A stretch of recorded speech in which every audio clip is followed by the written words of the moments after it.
Assalamualaikum warahmatullahi wabarakatuh. Innal hamdalillah nahmaduhu wa nasta'inuhu wa nastaghfiruh wa na'udzu billahi min shururi anfusina wa min sayyiati a'malina man yahdihillahu fala mudilla lahu wa man yudlilhu fala hadiya lahu. Asyhadu an la ilaha illallah wahdahu la syarika lahu wa asyhadu anna Muhammadan 'abduhu wa rasuluhu la nabiyya ba'dahu.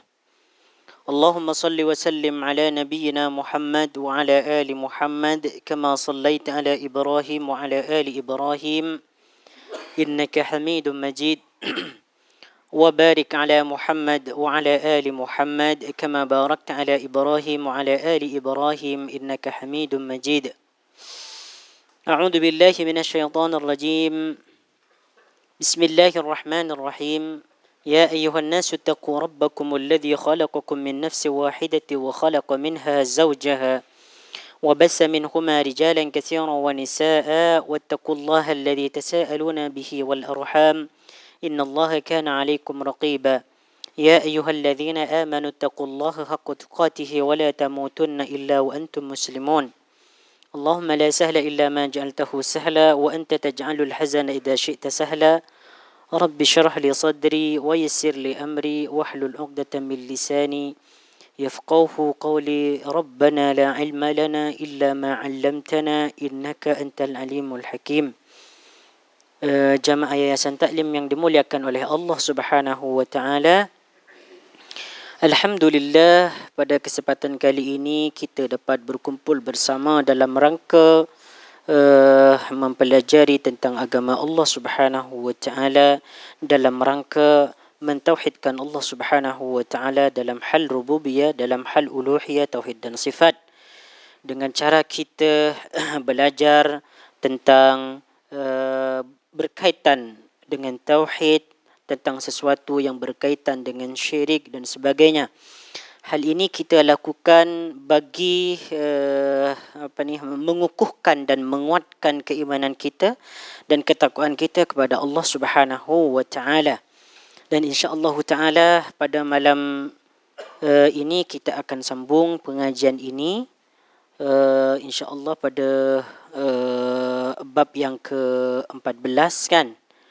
14 separuh separuh. Masih lagi berkaitan dengan termasuk syirik, istighasah ataupun doa kepada selain Allah. Istighasah ataupun doa kepada selain Allah. Okey. Minggu lepas kita berhenti kat mana Buka Al-Ahqaf 56. Al-Ahqaf 56. Ya. Ini dah baca kan ini kan ayat ni kan? Dah. So now An-Naml 62. Okay. Nah, kalau punya anak buku dia muka surat 81 ya. Oh 50. Okay. Muka surat boleh berlainan tetapi isi dia sama. Yang bermasalah kalau muka surat sama tapi isi berlainan. Itu masalah. Nah, sama dengan kita mengaku orang Islam. Satu mengaku orang Islam, satu pun juga mengaku orang Islam. Jadi kedua-duanya mengaku orang Islam, tapi ibadah tak sama. Yang satu mentauhidkan Allah Subhanahu wa taala, yang satu juga mentauhidkan Allah Subhanahu wa taala tapi dia dicampur dengan benda-benda syirik. Yang satu tauhid murni, ikhlas kerana Allah Subhanahu wa taala, yang satu lagi dia tauhid dicampur dengan syirik. Jadi tak samalah. Baik. Surah An-Naml ayat yang ke-62. Tuan-tuan, puan-puan yang dirahmati oleh Allah Subhanahu wa taala. Baik. Ini masih lagi berkaitan dengan istighasah, berkaitan dengan doa kepada selain Allah Subhanahu wa taala. Sesiapa yang beristighasah. Istighasah ni apa maksudnya? Doa. Doa, apa lagi? Memohon, apa lagi? Meminta. Itu je. Istighasah meminta, doa meminta, isti'anah meminta. Meminta kepada Allah, meminta pertolongan kepada Allah Subhanahu wa taala dalam perkara yang sulit, dalam keadaan yang susah, dalam keadaan dia sangat terdesak, dalam keadaan dia tidak mempunyai jalan keluar, dalam keadaan dia memang tak mendapatkan pertolongan langsung daripada sesiapapun. Jadi dia dianjurkan untuk beristighas kepada Allah Subhanahu wa taala, meminta pertolongan, meminta perlindungan hanya kepada Allah Subhanahu wa taala tatkala dia berada dalam kesusahan, dalam keadaan kesedihan, dalam keadaan kesulitan. Ini yang dianjurkan kepada kita dalam agama Islam. Bukan kita justru pergi kepada ataupun melakukan sesuatu yang tidak diperintahkan oleh Allah Subhanahu wa taala. Seperti kita pergi kepada bomo ataupun tukang pawang ataupun tukang hujan dan sebagainya, dukun dan sebagainya, uskun dan sebagainya. Ini tidak pernah diajarkan oleh baginda Nabi sallallahu alaihi wasallam. Bahkan perkara-perkara tersebut termasuk daripada bahagian syirik, apatah lagi kalau dia berkeyakinan bahawa benda-benda tersebut selain Allah Subhanahu wa taala yang mereka berdoa kepadanya, dia yakin bahawa dia boleh mendatangkan manfaat dan mudarat, ini termasuk kepada syirik besar. Wal iyadu billahi taala. Jadi kita setiap hari Khamis malam, setiap hari Jumaat kita berkumpul di sini ni, belajar tentang tauhid, manfaat tauhid, belajar tentang syirik, mudarat syirik. Kita bukan ingin mensyirikkan kawan-kawan kita, ikhwan-ikhwan kita, tetapi kita ingin mendalami tauhid kita, ingin mengukuhkan keimanan kita, ingin mengetahui musuh tauhid, ingin mengetahui mudarat syirik dan sebagainya. Dan ini mesti kita ajari, mesti kita dalami, dan sangat perlu, sangat baik apabila dua perkara ini diajarkan kepada anak-anak kita. Apa itu tauhid? Apa tauhid rububiyah? Apa tauhid ilahi uluhiyah? Apa tauhid asma dan sifat? Apa itu syirik? Syirik zahir, syirik batin, syirik i'tiqadi, kemudian syirik khafi, syirik jali, syirik akbar, syirik asghar. Kena ajarkan kepada anak-anak kita. Kalau bukan kita yang ajar mereka, siapa yang nak ajarkan anak kita? Ustaz di sekolah? No. Tak yakin. Tak yakin dua perkara ni diajarkan di sekolah. Kepentingan tauhid dan mudarat syirik ni, anak tak yakin 100% benda ni diajarkan di sekolah. Mungkin tak diajarkan. Yang diajarkan adalah rukun iman, of course. Rukun Islam, syahadatain, of course. Tetapi penjelasan ni dia tak dijelaskan secara terang, secara komplit. Tak dijelaskan secara menyeluruh. Sebab keterbatasan ilmu yang diperolehi pada guru tersebut. Sangat terbatas. Jadi bagi kita yang sudah belajar tauhid, belajar tentang bahaya syirik, mesti kita sampaikan kepada anak-anak kita, sampaikan kepada mak, ibu bapa kita bahawa tauhidnya seperti ini yang betul, bahawa syirik bahayanya seperti ini, pergi ke bomoh seperti ini, pergi ke dukun, pergi memakai tangkal, memakai azimat, memakai wada'ah, lepas tu memakai pengasih dan sebagainya, termasuk daripada syirik, dilarang oleh Allah Subhanahu wa taala. Ini kena sampaikan. Kalau kita tak sampaikan, takut kita nanti dituntut di yaumil qiyamah. Sebab Allah kata, ku anfusakum wa ahlikum naro, jaga keluarga engkau. Pertama, ku anfusakum, diri engkau dulu, perbaiki dulu. Mungkin di antara kita ni, dalam diri kita masih ada benda-benda syirik tu. Masih ada penyelewengan dalam berdoa, dalam beribadah kepada Allah Subhanahu wa taala. Mungkin tauhid kita masih belum sempurna. Kena perbaiki dulu. Bahaya kalau tauhid kita tidak sempurna. Bahaya kalau dalam diri kita masih ada bibit-bibit, masih ada noda-noda hitam yang terdiri daripada kesyirikan, berbahaya. Waliyadu billahi ta'ala. Makanya kita ni semakin giat, semakin semangat belajar tentang tauhid. Apatah lagi kita bukan muda lagi, kan? Umur kita ada yang 60, mungkin setahun lagi, 5 tahun lagi, itu kena fikirkan juga. Lebih 60. Yang 60 70 siap-siap lah. Bersiap-siap. Kalau yang macam 35 di depan bukan bersantai. Macam yang umur 30, 40, ini lebih semangat lagi. Bukan justru dia relax. Umur saya masih 35. Kalau saya mati umur 70 berarti 35 lagi. Masih ada kesempatan untuk bersenang-senang. Lepas tu nanti kalau sudah umur 60 ataupun 65, berarti di waktu itulah saya nak belajar tauhid, nak memperdalam tentang ilmu agama. No, jangan bercakap macam tu. Sebab ajal kalau sudah datang, dia tidak memandang bulu, tidak memandang rupa, sama ada engkau muda ke tua ke. Kalau ajal dah datang, okey, langsung dicabut ajal tersebut. Manakala kita dalam keadaan berbuat kerusakan, maksiat, benda-benda syirik dan sebagainya. Waliyadu billahi ta'ala. Minta kita perlindungan kepada Allah Subhanahu wa taala. Semoga kita sentiasa dijaga. Tauhid kita dijaga. Kita dijauhkan daripada benda-benda syirik. Okey, nah. Okey, seperti biasa. Kalau kita jumpa ayat mesti ada yang baca. Itu pun yang nak baca, yang nak pahala. Meskipun dalam keadaan tidak confidence, takut ada perkataan yang salah, tak apa. Diganjar oleh Allah Subhanahu wa taala. Dan inilah yang akan kita ambil buahnya natijah nanti di yaumil qiyamah. Monggo sesiapa yang nak baca, dipersilakan. Tafadhal ma'jura. Nah, itulah kebiasaan kan. Kalau ustaz disuruh mesti tengok ke belakang, tengok ke bawah. Siapa sih? Tak terus baca. Wahai Allah, padahal ustaz dah promote, dah bagi ini semua kan. Marketing dah okey semua. Kalau ini dapat itu.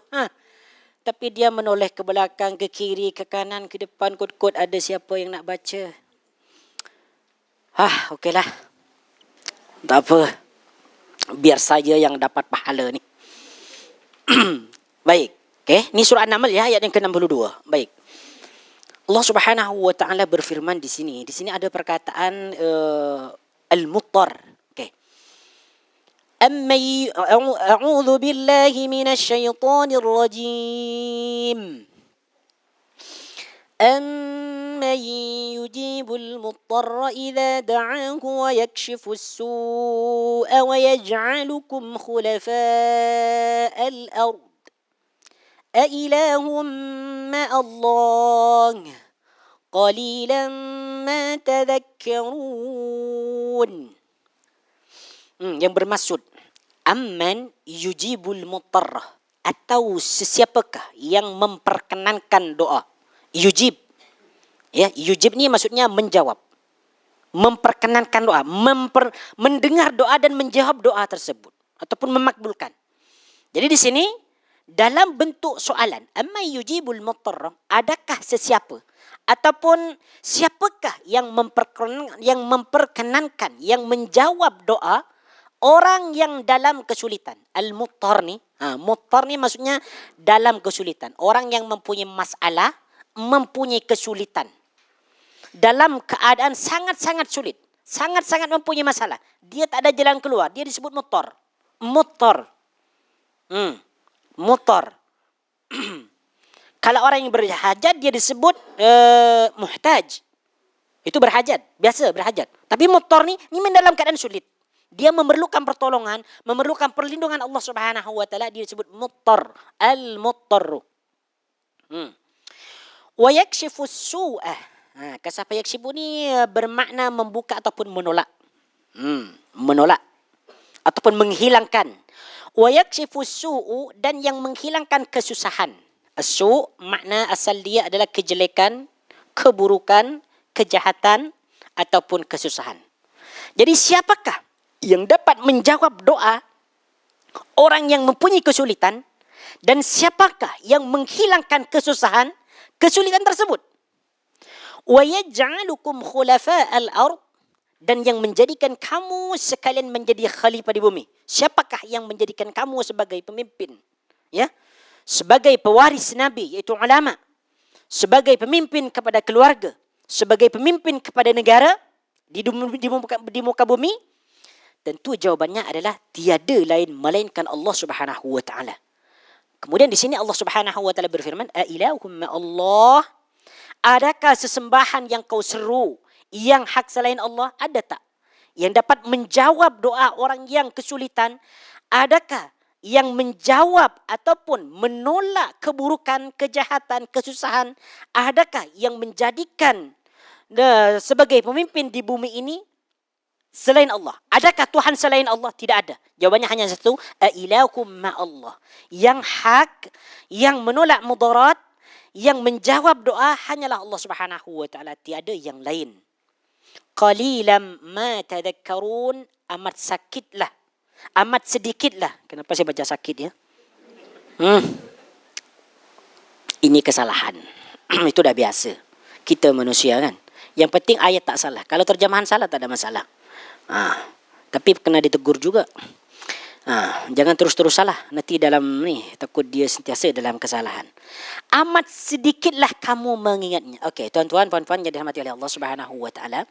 Jadi Syekh Muhammad Ibn Abdul Wahab ketika mengemukakan ayat ini dalam buku ni, beliau menjelaskan bahawa yang hanya menjawab doa itu hanyalah Allah Subhanahu wa taala. Jadi sesiapa yang berdoa kepada selain Allah Subhanahu wa taala, maka doanya tidak akan pernah dimakbulkan. Justru doanya adalah termasuk dalam kesyirikan. Apabila berdoa kepada selain Allah, berdoa kepada ahli kubur, berdoa kepada berhala-berhala, berdoa kepada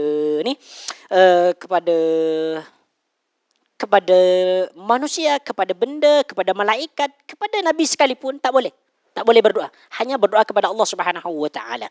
Sebab yang menjawab doa adalah Allah Subhanahu wa taala, yang menghilangkan kejahatan, keburukan, kesusahan, kepayahan, kesulitan adalah Allah Subhanahu wa taala. Makanya ketika kita berdoa kepada Allah Subhanahu wa taala, kita dalam berdoa ada adab-adab dia, kita memuji Allah Subhanahu wa taala, membaca selawat kepada nabi, lepas tu kita baru memulakan permohonan kita kepada Allah. Apa yang nak kita mohon kepada Allah Subhanahu wa taala.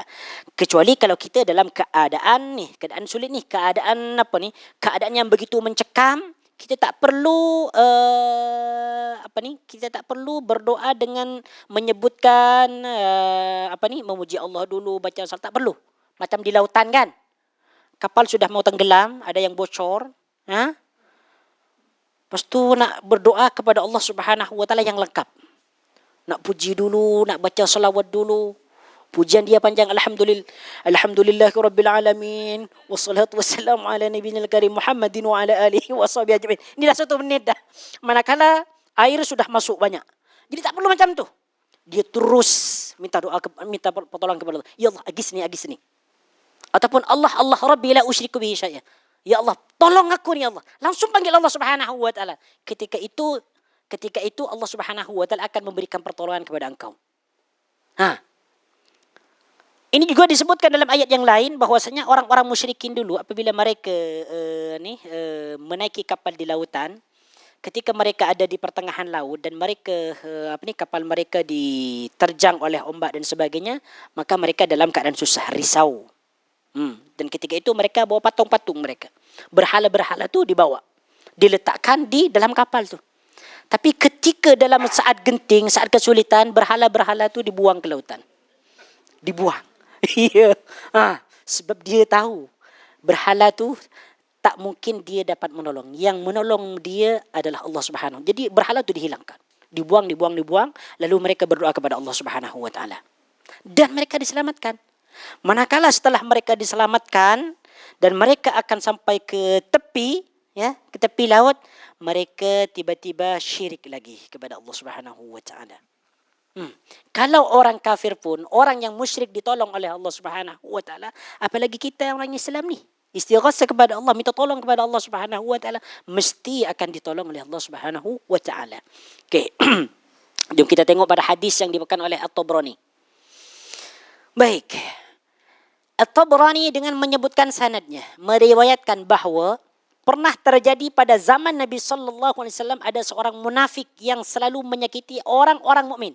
Ini dalil larangan orang beristighasah kepada manusia. Larangan seseorang beristighasah kepada selain Allah, sama ada kepada nabi, malaikat, apatah lagi berhala. Apatah lagi cuma seorang kiai ke, seorang habib, tak mau. Jangan beristighasah kepada mereka. Ni hadis dia. Jadi dahulu ni pernah ada seorang munafik yang selalu menyakiti, mengganggu kaum muslimin. Lepas tu berkatalah salah seorang di antara mereka. Akhi Salman, saya nak tunjuk video, tolong hidupkan televisyennya. Okey. Maka berkatalah salah seorang di antara mereka. Apa kata mereka? Ini orang beriman ya. Mari, ni sahabat semua, ni sahabat. Marilah kita bersama-sama istighasah kepada Rasulullah sallallahu alaihi wasallam. Ni kata sahabat. Jadi sahabat itu mengajak supaya mereka beristighasah dengan baginda Nabi sallallahu alaihi wasallam. Maksudnya istighasah dengan baginda Nabi ni apa? Apa yang dimaksud ni? Beristighasah kepada baginda Nabi. Apa maksudnya? Minta tolong kepada baginda Nabi, memanggil Nabi. Memanggil Nabi, ya Muhammad, tolonglah kami. Beristighasah. Mereka bermusyawarah untuk beristighasah pada baginda Nabi SAW supaya dihindarkan dari tindakan buruk orang munafik ini. Jadi mereka ini ada rencana untuk beristighasah kepada baginda Nabi SAW. Lalu seketika itu bersabdalah Nabi SAW. Baginda terus mendengar. Apa kata baginda Nabi? Innahu la yustaghasu bi wa innama yustaghasu billah. Sesungguhnya tidak boleh beristighasah kepada aku. Kau jangan minta tolong kepada aku. Aku manusia sama dengan kau. Manusia. Aku ini hanya daging dan tulang. Aku pun minta tolong daripada Allah. Aku pun diberikan pertolongan oleh Allah Subhanahu Wa Taala. Aku tak dapat kekuasaan. Aku tak dapat menembus perkara-perkara gaib. Innahu la yustaghasu bi. Tak boleh beristighasah kepadaku. Wa innama yustaghasu billah. Tetapi beristighasahlah. Meminta pertolonganlah. Meminta perlindunganlah kamu ketika dalam keadaan sulit kepada Allah Subhanahu Wa Taala sahaja. Ini dalil dia. Dalil larangan beristighasah kepada selain Allah Subhanahu Wa Taala. Hadis ini diriwayatkan oleh Imam At-Tabarani. Cuma bagi catatan ya. Bagi nota, hadis ini darjatnya dhaif. Cuma maknanya sahih. Yes. Hadis ini dhaif sebagaimana didaftarkan oleh Syekh Albani dan Syekh bin Baz dan juga imam-imam yang dahulu dan ulama-ulama yang dahulu. Hadis ini dhaif, cuma maknanya sahih. Maknanya sahih. Memang kalau kita tengok daripada makna dia, tak boleh memang beristighasah kepada selain Allah Subhanahu Wa Taala. Itu dia. Baik, kita sambung. Tengok ni. Kepada doktor. Ya. Istighasah ni dia berjenis-jenis lah. Yang pertama istighasah mamnu, yang diharamkan. Ini termasuk istighasah syirik. Istighasah syirik. Macam tadi, meminta pertolongan kepada berhala-berhala, kepada kuburan-kuburan, ataupun dia minta tolong kepada selain Allah lah. Dia meminta pertolongan kepada selain Allah, yang mana selain Allah ni dia tidak dapat memberikan pertolongan tersebut. Ini yang dilarang, tak boleh, haram. Macam tadi kan sudah disebutkan seperti contoh ataupun contoh lain.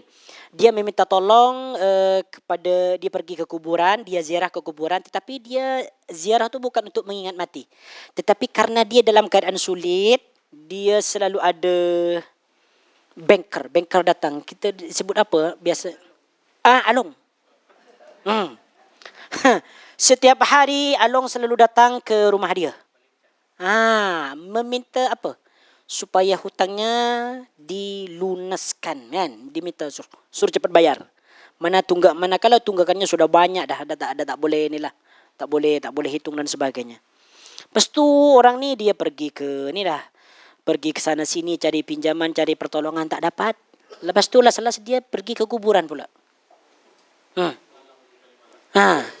Pergi ke kuburan ataupun dia pergi ke tempat-tempat keramat untuk mendapatkan petunjuk, untuk mendapatkan pertolongan. Jadi selepas dia sampai kuburan tu dia terus minta, wahai syekh, wahai tok guru, tok ini, tolonglah aku ini sekarang dalam keadaan sulit dan sebagainya. Ini yang disebut dengan meminta pertolongan ataupun istighasah syirik. Kenapa? Karena dalam kubur itu tak boleh melunaskan hutang. Tak boleh. Kecuali kalau dia beristighasah kepada yang hidup. Yang hidup dia boleh memberikan pertolongan. Seperti contoh, dia beristighasah kepada saudara dia. Ataupun kepada jiran dia. Macam mana beristighasah dia? Wahai kawan, tolonglah aku ni. Aku nak bayar hutang. Lunaskan hutang aku. Dan dia mampu untuk bayar hutang. Ni no masalah. Tak ada masalah. Ni istighasah boleh. Minta pertolongan kepada manusia. Macam tadi kan. Meminta pertolongan kepada doktor. Ini pun termasuk istighasah yang mubah. Yang dimaksud istighasah yang haram, yang mamnu, meminta pertolongan kepada manusia di mana manusia itu tidak mampu untuk memberikan pertolongan tersebut. Macam mendatangkan hujan, ini bukan kemampuan manusia. Kan? Mendatangkan angin, mendatangkan banjir. Mendatangkan hari kiamat bukan kuasa manusia. Mendatangkan kiamat pula. Waliyadzubillahi ta'ala. Ini istighasah yang diharamkan. Waliyadzubillahi ta'ala. Baik, kandungan bab ini, jom kita tengok di sini. Istighasah pengertiannya lebih khusus daripada doa. Ini sudah dijelaskan ya. Tafsiran ayat yang pertama sudah dijelaskan. Memohon kepada selain Allah adalah syirik akbar. Waliyadzubillah. Kita jauhkan ya. Ana pun ana sering ingatkan, kalau di rumah kita masih ada benda-benda macam syirik, macam gelang ataupun cincin ataupun jimat, keris dan sebagainya, Azimah, tolong dari sekarang tu kena ambil dan bakar. Jangan sampai benda-benda tersebut ada di rumah kita. Sebab itu adalah perkara-perkara yang menjerumuskan kepada syirik. Kalau hanya sebagai collection saja, dia ada keris sebagai collection untuk inilah, itu tak ada masalah. Cuma kalau dia kini dia boleh mendatangkan mendatangkan mudarat dan hujan, ni haram, tak boleh. Waliyadzubillahi ta'ala. Dan dulu anak waktu kecil ya. Ini waktu kecil dulu anak. Ini nak bercerita, ini bukan aib sebetulnya. Sebab ketika itu ada belum balik lagi. Itu pun anak buat sebab mengikut kata orang lah. Dulu waktu anak semasa, sebab mak dan ayah ada di sawah semua. Bertani. Akak dengan abang tak ada. Jadi anak tinggal di rumah seorang je lah. Tiba-tiba hujan. Jadi anak rasa takut ketika itu. Hujan lebat dan sebagainya. Lepas tu anak nampak pisau lah. Nampak pisau lah. Pisau dapur untuk potong sayur, potong apa. Jadi ketika itu sebab anak ni waktu kecil memang hidup di persekitaran yang percaya benda-benda mistik. Jadi ketika itu anak ambil pisau tu, lepas tu anak tengadahkan, anak keluarkan pisau tu di depan rumah anak. Macam ni, anak buat macam ni supaya hujan itu turun. Ini dulu lah cerita anak lah. Tapi sorry supaya hujan tu berhenti. Sorry. Sebab ketika itu ada hujan agak-agak lebat lah. Tapi yang terjadi hujan tak berhenti pun. Jadi pengaruh apa? Tak, bukan TV. Dulu memang dekat rumah anak memang banyak benda-benda mistik macam ni lah. Orang kalau pergi malam-malam tu semuanya bawa parang letakkan kat sini tu. Sebab dulu kan banyak-banyak orang jahat dan sebagainya. Ini tak boleh. Waliyadzubillahi ta'ala. Ini anak dulu. Kalau sekarang jadi anak-anak kita mungkin tak ada lah benda-benda macam ni. Cuma kena diingatkan juga benda-benda macam ni. Bahawa tentang masalah azimah dan keris, benda-benda ni, jangan sampai ada dekat rumah kita. Kena buang. Tak ada guna. Itu pun akan musnah. Kalau kita mati dalam keadaan masih ada kepercayaan sedikit sama benda tu, tauhid kita bermasalah. Kita tak menjamin bahawa kita mati dalam keadaan bertauhid. Sebab kita masih ada kepercayaan seperti itu. Kan? Waliyadzubillahi ta'ala. Na'udzubillah. Okay, yang keempat, bahawa orang yang paling saleh sekalipun, kalau dia melakukan perbuatan ini untuk mengambil hati orang lain, maka ia termasuk golongan orang-orang yang zalim, iaitu musyrik. Yang kelima, tafsiran yang kedua. Yang keenam, memohon kepada selain Allah tidak mendatangkan manfaat duniawi. Di samping perbuatan itu sendiri perbuatan kafir. Okey, yang ketujuh, tafsiran ayat yang ketiga. Yang kedelapan, sebagaimana syurga tidak dapat diminta kecuali dari Allah, demikian halnya dengan rezeki tidak patut diminta kecuali darinya. Tafsiran ayat yang keempat. Okey, yang 10. Tiada yang lebih sesat daripada orang yang memohon kepada sesembahan selain Allah Subhanahu wa taala.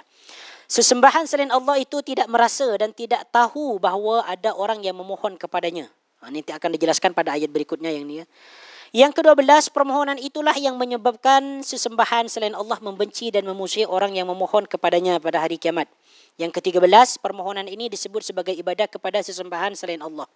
Dan sesembahan selain Allah itu nanti pada hari kiamat akan mengingkari ibadah yang mereka lakukan. Ini pun akan dijelaskan pada ayat berikutnya nanti dalam tajuk seterusnya. Yang ke-15, permohonan inilah yang menyebabkannya menjadikan orang paling sesat.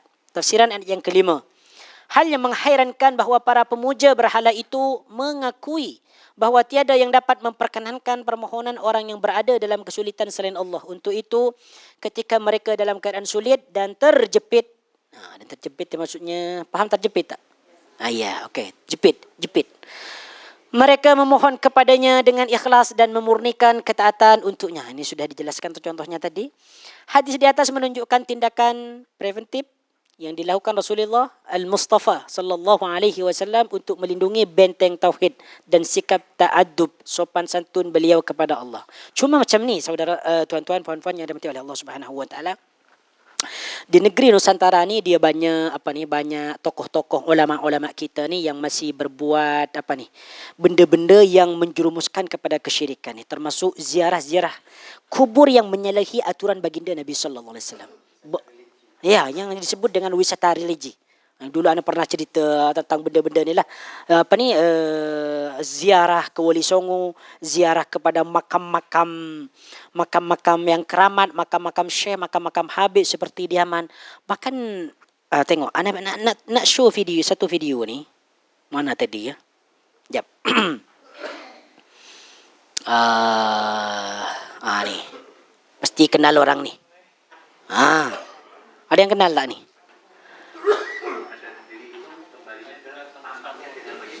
Okey, kejap.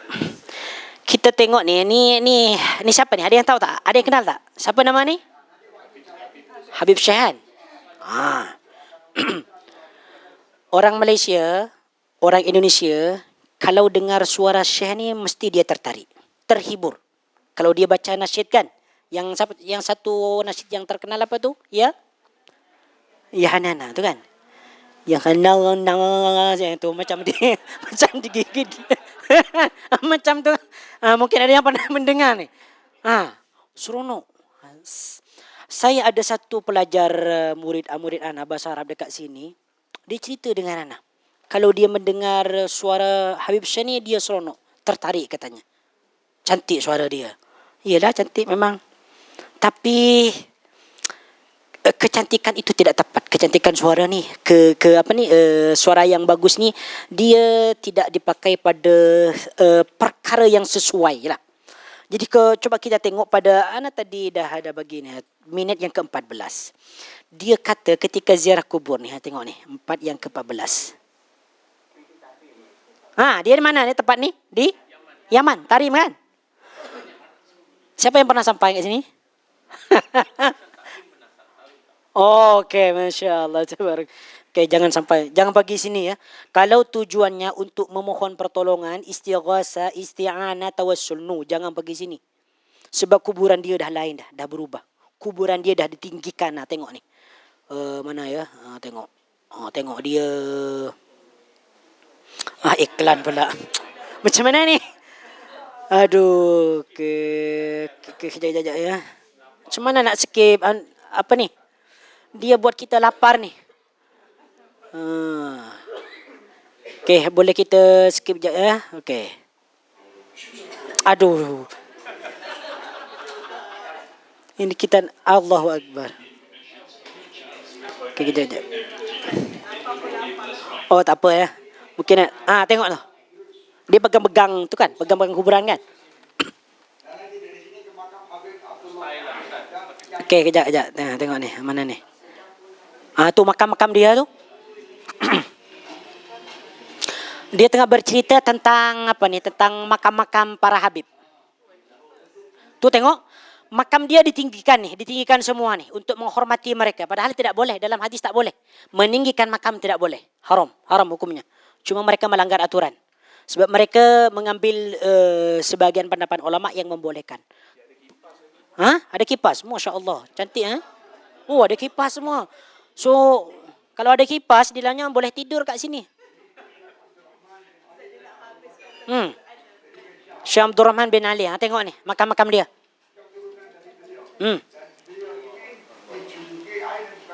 Padahal kalau kita ziarah kubur, tak boleh lama-lama. Ziarah kubur adabnya, kita panggil salam and mendoakan tu je.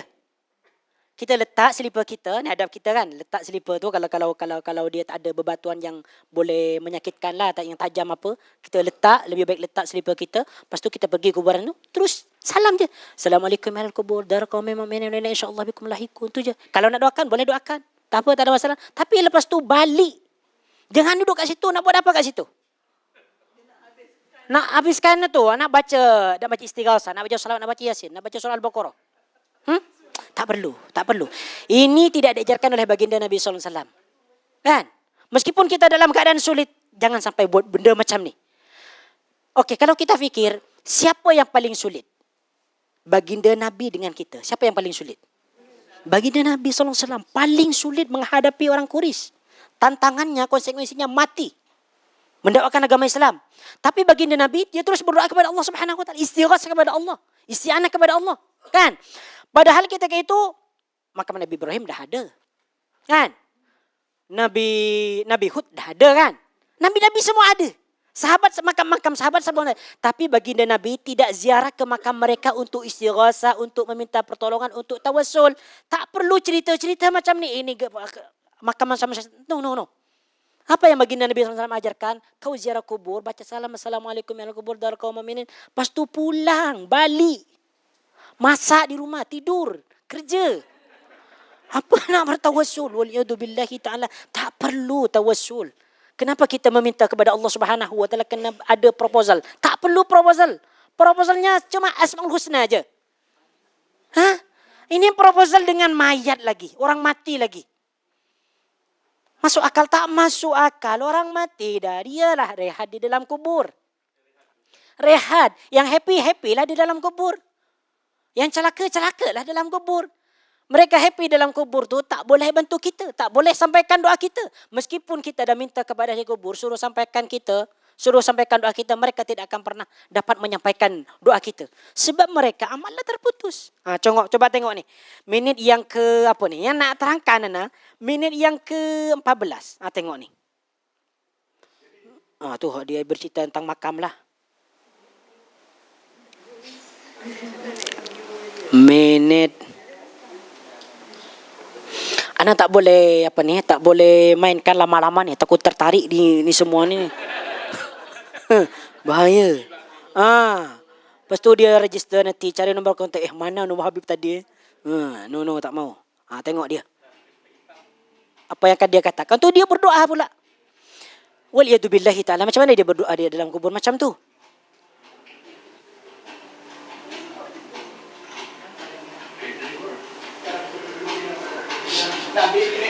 Tengok ni.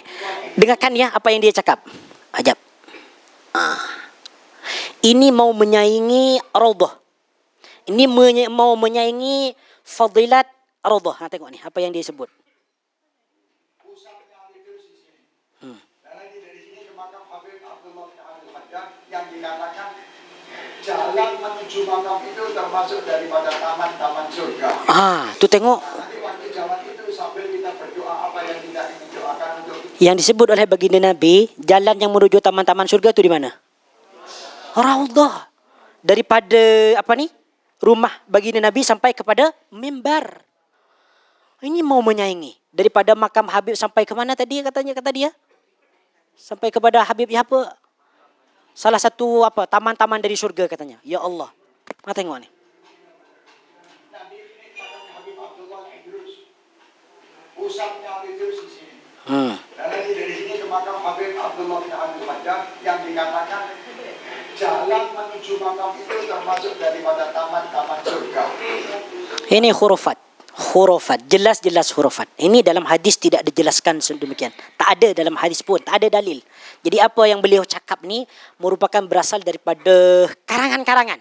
Daripada perkataan-perkataan Habib yang tiada asal. Di karang-karangan. Sebab mereka ni sebetulnya dia nak ni. Memang mereka ni niat baik ziarah kubur. Cuma itulah apabila mereka sampai di kuburan, mereka berbuat sesuatu yang tidak diperintahkan oleh baginda Nabi.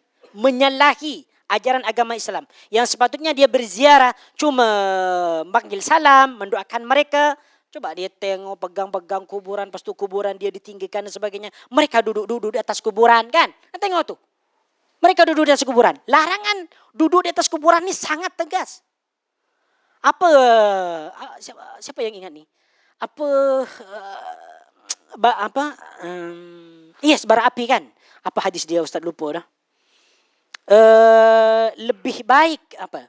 Duduk di atas bara api, kata kalau tak silap macam ni lah. Tapi nanti tengoklah, takut Hans silap. Wallah ta'ala alam. Tapi ini berkaitan dengan api neraka. Cuba Google ya. Ustaz dah lupa dah banyak. Okey. Duduk di atas kuburan. Kuburan. Kita nak sumber yang okey. Al-Manhaj. Ini Al-Kufur di atas kuburan. Keseimbangan ajalan terkait dengan kubur. Hukum membuat bangunan di atas kuburan. Larangan duduk di atas kuburan. Okey, hukum duduk di atas kuburan. Okey, kita ambil Maktabah Al-Bakri ni je. Okey. La haula. Ini tengok ni. Ya Allah, la haula wala quwwata. Ini riwayat Muslim. La ay yajlis ahadukum ala jamratin fatukhriq thiyabahu fatakhlusu ila jildihi khairun lahu min ay yajlisa ala qabrin. Lebih baik jika seseorang itu duduk di atas bara yang membakar pakaiannya. Duduk terus di atas api ni dan bersentuhan dengan kulitnya daripada duduk di atas kubur. La haula wala quwwata illa billah. Ini riwayat Imam Muslim, hadis-hadis sahih. Tapi kalau kita tengok dengan orang ni, tengok mereka ni duduk di atas kuburan, wal iyadu billahi ta'ala. Taman-taman. Apa taman-taman? Bukan taman-taman ni. Ini kuburan. Apa yang taman-taman? Ini justru dia membuat kerusakan, membuat sesuatu yang tidak diperintahkan oleh baginda Nabi sallallahu alaihi wasallam. Kena jauhi ya. Cakap dengan anak-anak kita, kalau kita nak ziarah ke kubur, bukan macam ni cara dia. Caranya ialah kalau dah sampai ke kuburan, ya, lepas selipar, kalau nak lepas, nak pasang pun, nak menggunakan selipar tak ada masalah. Lepas tu panggil salam, lepas tu doakan, lepas tu balik. Tu je yang diajarkan oleh baginda Nabi sallallahu alaihi wasallam. Memang keadaan kubur macam tu. Tak perlu diimarahkan dengan baca Yasin, tak perlu diimarahkan dengan baca Al-Baqarah, tak perlu diimamkan dengan khatam Quran, tak perlu. Ini tak ada contoh daripada baginda Nabi. Kan bagus Ustaz, baik Ustaz. Kalau kita mengaji di atas kubur, orang yang di dalam kubur mendapatkan rahmat dengan bacaan kita, mendapatkan pahala bacaan dengan bacaan kita. Siapa yang kata? Siapa yang kata? Kau yang kata. Pandai kau buat sesuatu yang tidak diajarkan baginda Nabi. Manis. Kalau ditengok daripada zahirnya memang manis. Nak baca Quran ni untuk ini, untuk inilah. Kalau dekat kampung ana ni lebih lengkap daripada ni, lebih manis lagi. Mereka ni kalau nak buat acara hataman kan, ada sebagian orang di kampung ana ni mereka buat hataman. Jadi mereka jemput jiran-jiran tu untuk pergi kepada satu kuburan lah, di mana kuburan-kuburan tu sebagian daripada ahli mereka lah. Jadi siapa yang ada keluarga dengan kuburan yang ada ikatan nasab dengan yang ada dalam kubur tu hadir beramai-ramai. Lepas tu ada speaker. Disediakan Quran 30 juzuk yang diasing-asingkan tu. Juzuk 1, juzuk 2, juzuk 3 kan. Lepas tu bagi-bagi semua dibaca melalui speaker. Jadi bacaan tu dia boleh didengar 10 kilometer boleh didengar. Ya, betul. I tak bohong. Ya betul. Bukan hanya dibaca secara senyap, tak. Dibaca dengan suara yang kuat melalui speaker. Lepas tu, jadi orang-orang, ini sebetulnya untuk membuat keuntungan. Jadi yang mengadakan ni dia dapat envelope, dapat berkat, dapat makanan, ayam goreng, daging, kambing. Okey lah tu. Satu hari tak perlu belanja, tak perlu masak kan. Ni kalau dekat sana. Lepas tu ni tengok ni, minit yang keberapa ni? Minit yang ke-22, 30. Ana dah catat tadi. Nak bagi ni. Memang kalau ana, ya Allah, ana pun macam mana ya? Macam tak ridha. Tak ridha seorang Habib yang mengaku keturunan baginda Nabi sallallahu alaihi wasallam buat macam ni. Siapa yang ajarkan ni? Datuk engkau tak pernah ajarkan benda macam ni. Ya Allah, kau mengaku zuriat Nabi pula. Okey. Kalau skema anda tak pastilah. Banyak memang. Sangat banyak. Dekat Malaysia dah tertular penyakit ni. Ah.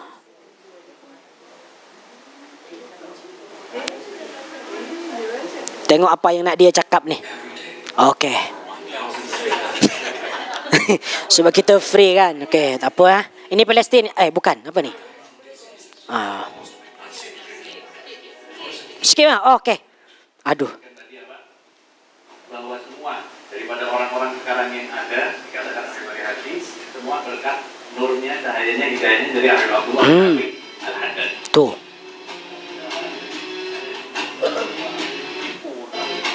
Okey, coba dengar ni. Ini yang berbahaya ni. Kalau ada permasalahan di segala apapun, Abdullah bin Al-Haddad bilang, maka hendaknya kalian berziarah ke kuburan. Dan kuburan kami itu semua bisa menyelesaikan segala permasalahan. Anggap bahwa kita sudah tidak ada. Dengar kan? Kalau ziarah ke kuburan kami, masalah semua selesai. Kalau datang ke kuburan kami, masalah semua selesai. You kata ni dari mana? Mana dalil dia? Mana boleh kuburan dapat menyelesaikan masalah? Dengan tawassul, istighasah, doa di kuburan. Mana boleh? Tak ada. Yang baginda suruh doakan orang kubur. Jangan meminta doa kepada orang kubur. Jangan meminta pertolongan kepada kubur. Ini dia cakap pula. Habib ni kalau datang ke kuburan ni, semua masalah akan teratasi. Akan dikabulkan hajat. Ya Allah, subhanallah. La hawla wa la quwata illa billah. Tak boleh ya. Tak boleh berziarah macam ni. Ini termasuk. Kalau dia berkeyakinan 100% bahwa kuburan ni lah yang dapat menyelesaikan masalah, syirik. Ya, syirik akbar.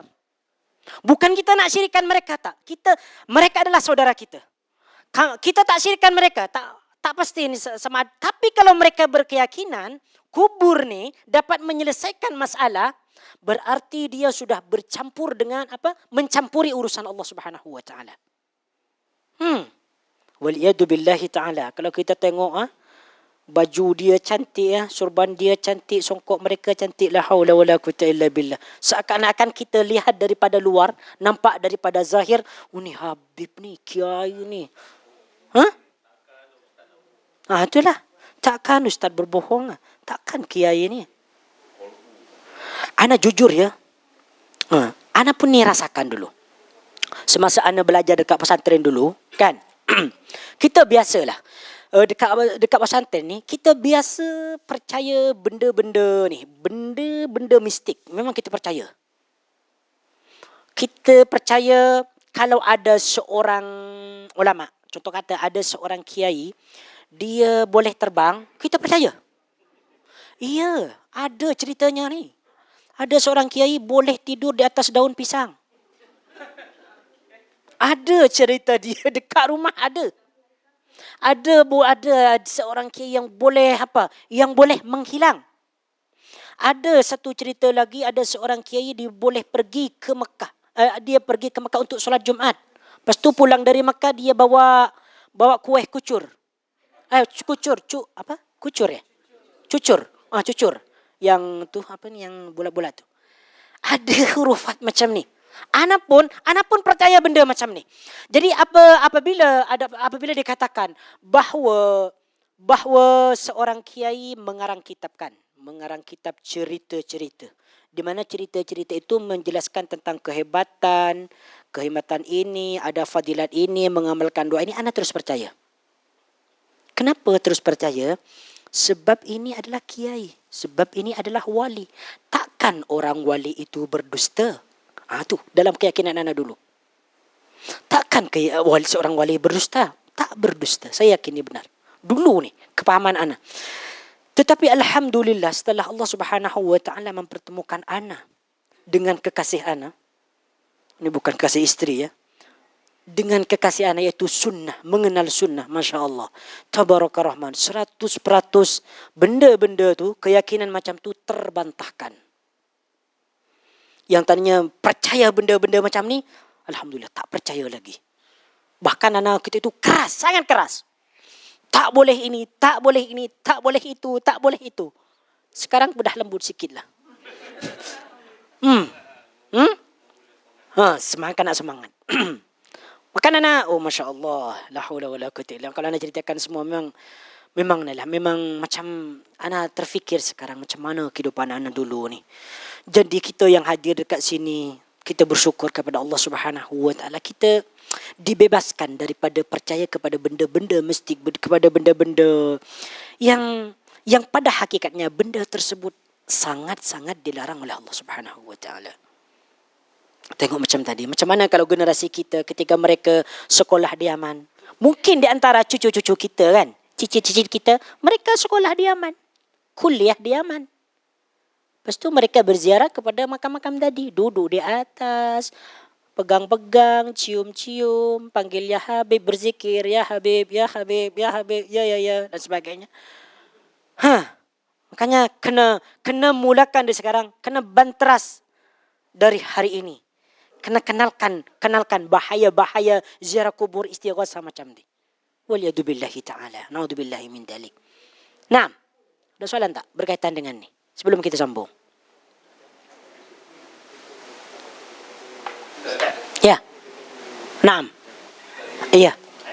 Hadis Muslim ini sahih. Ya. Bismillah. Kenapa majoriti rakyat berjalan secara pengikut dan jarang kubur seperti Iya. sekarang ini? Yes, Tidak betul. ada larangan dari pihak berkuasa.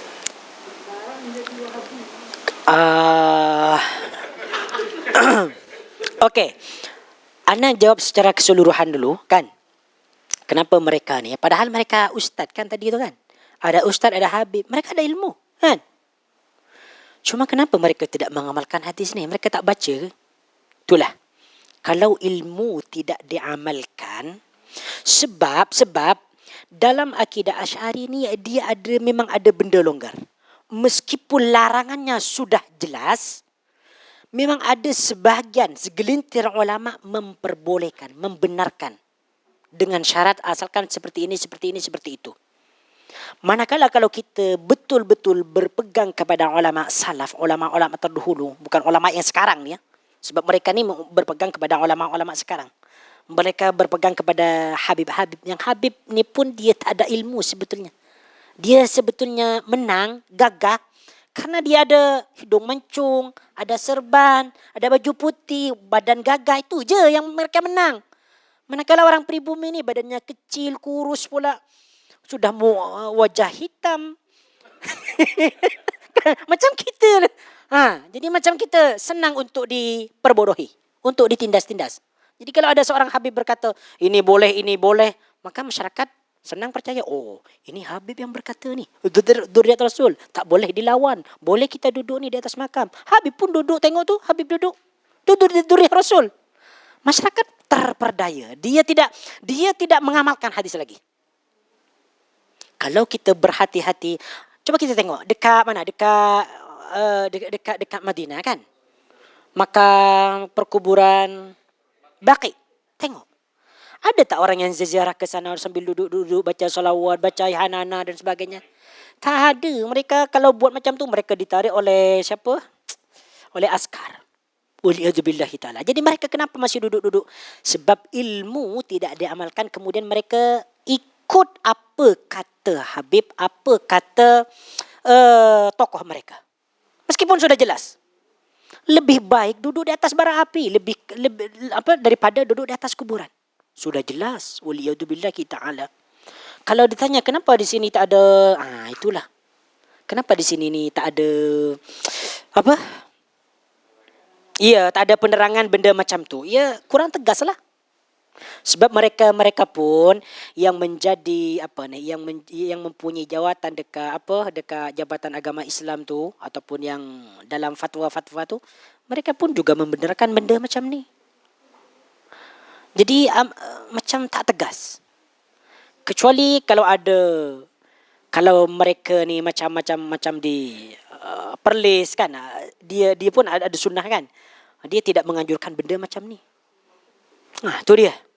Kalau anda ditanya mengapa, kena tanya langsung kepada mufti-mufti tu, kepada orang yang ada dalam pentadbiran agama tu, kenapa benda ini tidak dilarang, tidak diberi ketegasan dan sebagainya. Dan mereka tentunya nanti akan ditanya. Yes. yang duduk-duduk mereka ni di jawatan kuasa agama ni akan ditanya di yaumil qiyamah. Sebab mereka adalah ulama, mufti. Mereka yang sepatutnya memberikan pencerahan benda macam ni. Kenapa mereka mendiamkan ketika ada maksiat macam ni? Ketika ada kemungkaran macam ni? Akan ditanya. Makanya tugas itu kalau sudah tidak ada yang menerangkan, tugas kita. Terus kita semua. Tugas kita ustaz-ustaz salaf ni, jemaah-jemaah yang sering datang ke kajian salaf, kena terangkan benda ni. 6. Apa soalan tadi? Mana siapa? Okey, 6. Iya. Dulu anak pernah mengikuti wisata religi tapi di Jawa Timur ya. Oh, di Jawa Timur. Pergi ni ya, macam pergi Sunan-Sunan tu lah. Sampai Sunan Ampel, Sunan. Muria. Ah. Tapi niat anak datang situ sebab nak melihat kerosakan tu. Ah. Mengkaji lah. Mengkaji. Kuliah sejarah. Okey. Jadi anak termasuk sekali ni istiqamah. Masuk. Oh. Di situ kan Baca. anak mengkaji di situ. Oh. Anak di situ mendoakan tapi teman-teman anak yang orang-orang Indonesia ni Ya. beristighazah, berdoa, baca Quran, baca Yasin apa semua. Anak berdiri di situ sajalah. Tengok nampak tengok je lah. Anak termasuk juga ke Dalam ni ya. Tujuan antum ni apa? Nak kaji ke ataupun nak kaji? Kajian Oh, macam mana kuliah. kuliah? Oh, okey. Anak kuliah bukan kuliah di anak kuliah di UIN. Win ya. Ustaz pun maklum. Yes, dia agak ni. Okey, yang tu tak ada masalah. Kalau tujuan dia lain cuma mengkaji macam mana ni, tak ada masalah. Tak ada masalah. Justru kalau dia ziarah kubur, pergi ke Sunan tu dengan niat ziarah kubur, lepas tu dia panggil salam, doa sesuai yang diajarkan oleh baginda Nabi. Okey. Good. Tak ada masalah. Kecuali kalau justru join dalam grup tu, dia juga geleng-geleng kepala apa semua dan sebagainya. Itu baru masalah. Itu baru mistik. Waliyadzubillahi ta'ala. Okey, kejap dulu. Anti Bagi orang yang awam ya. mengikut dia sebab Habib semua ajar kata boleh berdoa macam tu. Ah. Lepas tu dia buat kan. Adakah mereka ni dimaafkan tak dikira sebagai musyrik? Naam. Okey, baik. Okey. Ustaz dia ajar. Yes, betul. Baik. Jadi, kita diberikan first dulu, kita diberikan akal oleh Allah Subhanahu Wa Taala. Akal fikiran. Ya, akal fikiran. Akal fikiran ni salah satu fungsinya untuk membezakan mana yang sahih, mana yang benar, mana yang tidak benar. Dalam beragama, apa yang kita buat dalam syariat ni mesti berpandukan kepada dalil yang sahih, bukan dalil yang dhaif, bukan dalil yang lemah, apalagi dalil yang salah. Dalil yang sahih. Jadi macam mana ceritanya tadi? Orang yang hanya fanatik kepada seorang Habib, Habib kata seperti ini, dia terus ikut. Adakah orang yang ikut ni dia termasuk kepada dikira sebagai orang syirik kalau dia seorang Habib ni melakukan kesyirikan ataupun dia dimaafkan? No. Dia tidak dimaafkan. Dia juga tergolong kepada tu. Sebab sekarang ni untuk dakwah sahih ni, dakwah salaf ni dah tersebar. Jadi kita mesti pilih mana yang sahih, mana yang tidak sahih. Kalau dia hanya berpenatik kepada satu guru saja dan satu guru ini dia memang ajarannya menyeleweng daripada hadis yang sahih, daripada Al-Quran dan Sunnah dan kalangan ulama yang mu'tabar, berarti dia sudah keluar. Dia sudah bersalah, berdosa besar.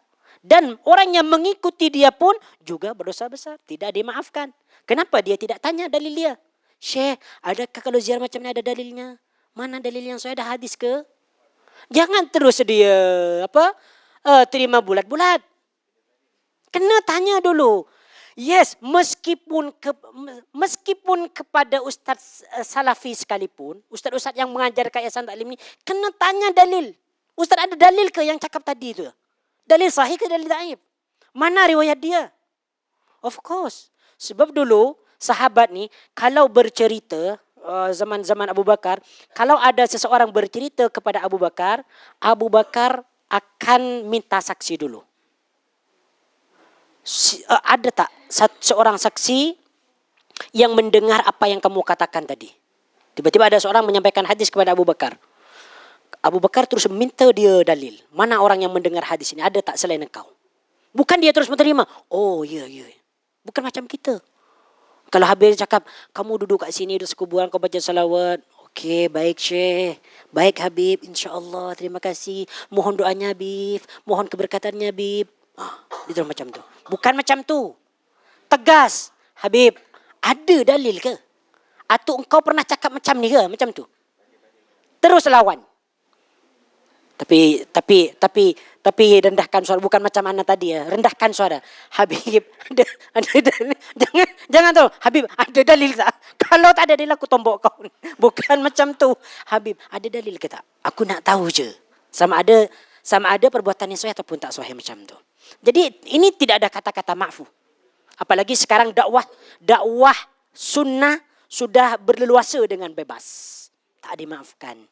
Kita ada fikiran mana yang sahih, mana yang tak sahih. Naam, anti nak tanya apa tadi?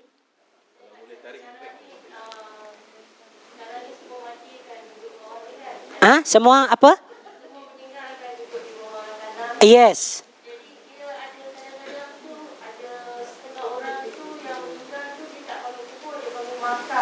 Ya. Ya, yes, makam, kubur, yes.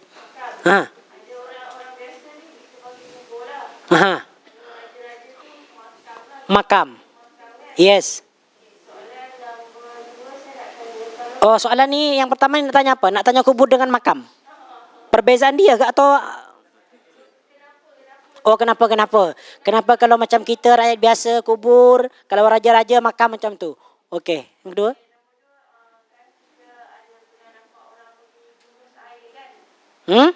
Kenapa? Siram air. Okey. Iya. Nah, adakah ini sahih? Ada dalil macam tu soalan dia. Adakah ini dibenarkan dalam agama Islam macam tu? Okey, baik. Banyak. 3. Okey.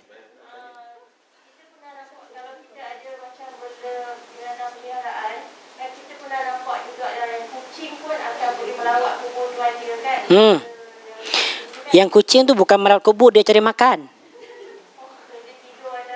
Atas kubur. Okey, soalan dia?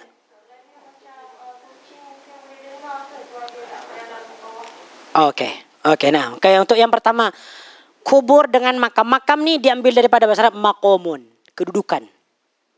Kenapa dia disebut kedudukan? Mungkin karena kenapa dia untuk kubur-kubur raja ni disebut makam? Asalnya maqamun ni kedudukan. Mungkin karena dia ada kedudukan.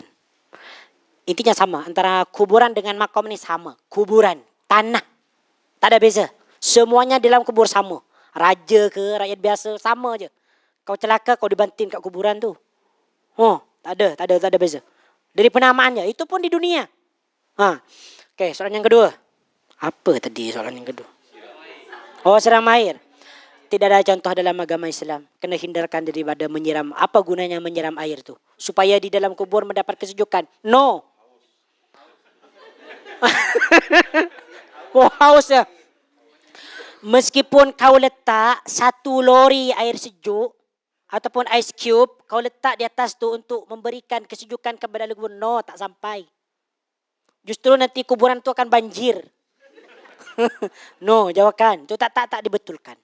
Taruh kembang, taruh daun, no, tak ada contohnya dari baginda Nabi SAW. Baginda Nabi kalau ziarah, pernah baginda Nabi membagi siaram kubur di atas kubur Fatimah dengan apa? Di kubur sahabat? Tabur bunga. Apa benefit dia, apa taruh bunga? Untuk bagi wangi, untuk bagi cantik kubur nampak. Tak perlu. Tak perlu buang-buang duit.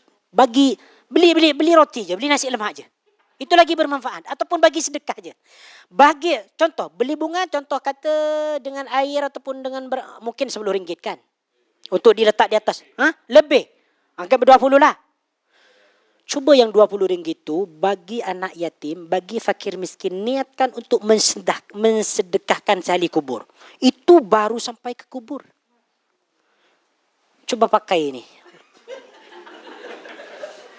Ya Allah. Ini terutama bagi yang sudah belajar tentang tauhid ni, tentang dalil yang sahih ni. Jangan buat benda-benda macam ni. Biasanya orang yang buat macam ni dia tak ada nih sedikit ilmu. Dia jarang pergi pengajian, jarang dia mendengarkan. Dia cuman ikut-ikut. Ikut-ikutan orang-orang dahulu. Kalau tak kembang letak ini macam tu dan sebagainya. Oh, coba antum tengok negeri jiran, negara anak. Kalau ada makam pahlawan tu kan letak kembang apa. No, ni halal, haram, dilarang, tak boleh. Meskipun kau pahlawan ke, nak kenang jasa kau tak boleh. Engkau orang Islam. Kalau kau sudah mati, nak jenderal ke, presiden, menteri, wakil menteri ke, kalau sudah mati sama dengan kita. Kuburnya macam mana? Letak batu. Macam di kuburan Waki itu. Baki itu. Tak perlu dibangun ke atas. Diberi nama jenderal, insinyur, Datuk Seri, Datuk Serah, Datuk. Tak ada. Datuk Seri ataupun YB dah lenyap. Tak dipakai lagi dalam kubur. Engkau pun dalam kubur tak dipanggil YB lagi. Yang berbahagia Datuk Seri. No. Kau dipanggil Mat. Langsung dipanggil nama. Yusuf. Muhammad. Dan sebagainya. Ahmad dan sebagainya. Semualah. Semua nama-nama. Sama lah. Semua akan Ahmad. Bukan Cik. Mereka tak akan pernah berlembut. Cik Ahmad. Siapa Tuhanmu? Tak. Ya Ahmad. Marabbuk. Semua sama. Apa soalan yang ketiga tadi? Kucing. Mungkinkah dia mendengar suara? Wallahu ta'ala alam. Tak pasti. Tapi memang ada dalam hadis disebutkan haiwan yang mendengar mendengar siksaan orang kubur memang ada. Tapi anda tak pasti kalau kucing ni. Haiwan ke atau apa yang disebut dalam hadis? Apa? Tapi dia boleh nampak roh. Tak, Allah Ta'ala alam. Sama ada dia boleh nampak, tak boleh nampak. Masalah roh ni, dia adalah urusan Allah Subhanahu Wa Ta'ala. Tak boleh kita ikut campur tentang masalah roh ni. Nah, ada soalan lagi? Ya. Banyak soalan tentang kubur nanti ni ya. Yes, macam mana? Tumbuh rumput. Kena jagalah.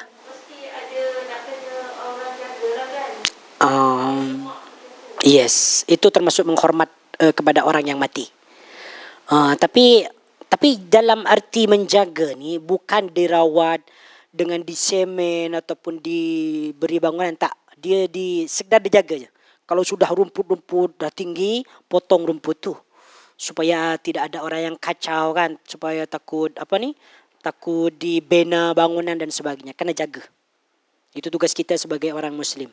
Tapi kalau kita tengok tumbuhan di atas kubur ni, kalau boleh ni sebagian ulama kata dibiarkan je lah tumbuhan-tumbuhan tu. Selagi tumbuhan itu tidak mengganggu, dibiarkan je lah. Kecuali kalau tumbuhan itu mengganggu macam duri, takut mengganggu kepada orang yang lalu lalang, tu kena cabut. Naam. Okey, saya nak baca pengumuman ya. Mana Salman? Salman nak buat pengumuman tadi? Dah tahu semua? Masya Allah. Oh, yang TSP tu ya? Oh, yang Bank Rakyat tu. Okey, mungkin ada soalan yang nak bertanya lagi. Masih ada lagi dalam 3 minit.